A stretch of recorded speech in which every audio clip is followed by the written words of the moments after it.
Hello guys, welcome back to my channel The Menkes Blog।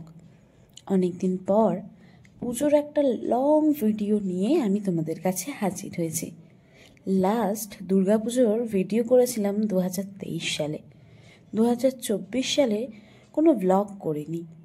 এই বছর আবার তোমাদের সামনে কলকাতার কিছু সার্বজনীন দুর্গোৎসব নিয়ে তোমাদের সামনে হাজির হয়েছি।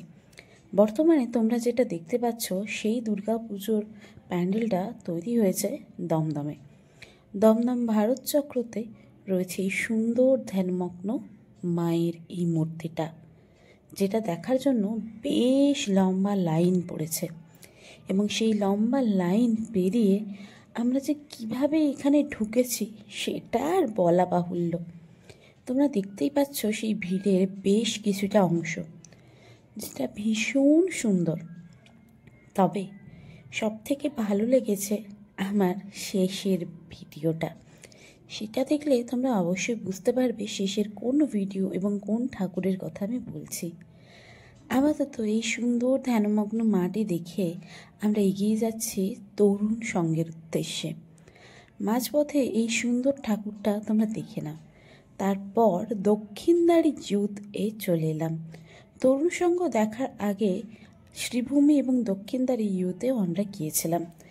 এখানের থিমটা মা অর্থাৎ মা দুর্গার যে অপমান বা অবমাননা সেটা নিয়ে। নারী, প্রত্যেকটা নারীর ভিতরেই রয়েছে মায়ের অবস্থান।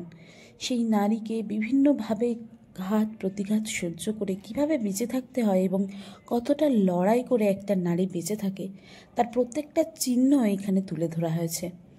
ভীষণ সুন্দর লাগছে পরিবেশটা, আর তার সাথে এই সুন্দর প্যান্ডেলটা।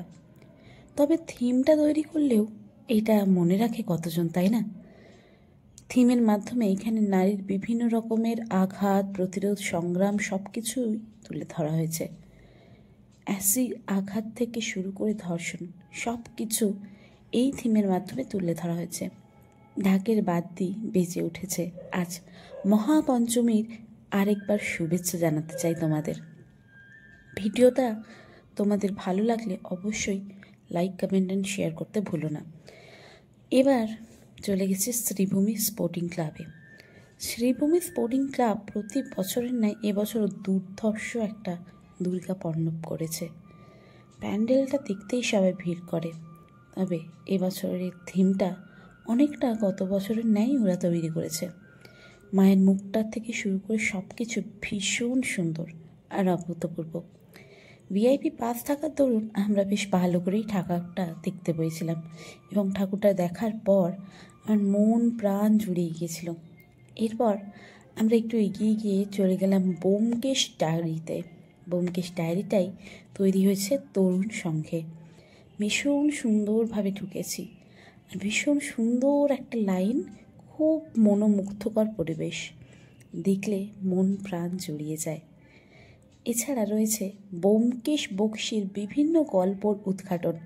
একটা একটা করে বইয়ের পৃষ্ঠা যেরকম উদ্ঘাটন হয় সেরকম একটা একটা করে ব্যোমকেশ বক্সির গল্পও এখানে উদ্ঘাটন করা হয়েছে। ভীষণ সুন্দর আর ভীষণ রোমাঞ্চকর একটা পরিবেশ। ব্যোমকেশ প্রেমীদের জন্য এইটা একটা আদর্শ দুর্গা মণ্ডপ।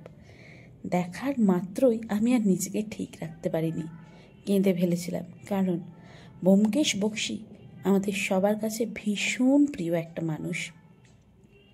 এইভাবে যে দুর্গা মণ্ডপ তৈরি করা যায়, তরুণ সঙ্গ না তৈরি করলে আমি জানতেই পারতাম না কতটা ইউনিক, কতটা আইডিয়া নিয়ে এটা তৈরি করা হয়েছে।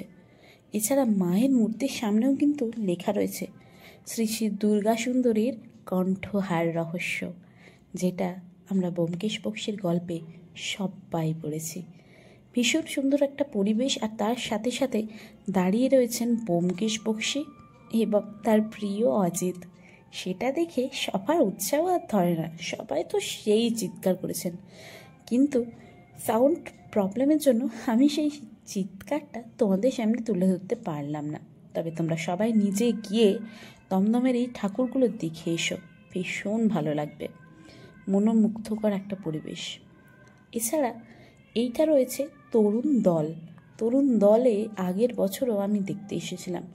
আগের বছর খুব সম্ভবত ছিল ইংরেজদের অত্যাচার, যেটা ভারত স্বাধীনতা হওয়ার আগে নীলকর সাহেবদের অত্যাচার। এবছর দুর্গাপুজোর থিমটা গরিব মানুষদের জীবনযাত্রা এবং সেলাই খুঁটিনাটি নিয়ে তৈরি করা হয়েছে। ভীষণ সুন্দর লাগছে মাকে, একেবারে আমাদের গ্রাম্য আদিবাসী সাজ। মায়ের সাজ দেখলে মন প্রাণ একেবারে জড়িয়ে যায়। এছাড়াও আমাদের আজকের দিনের মূল আকর্ষণ কিন্তু ছিল আমাদের পুরো পাড়ার প্যান্ডেল। পুরো পাড়ার প্যান্ডেলটা এত সুন্দরভাবে তৈরি করেছিল, আর গান শুনতে শুনতে আমরা মোহিত হয়ে গিয়েছিলাম। চলো গান শুনে নাও।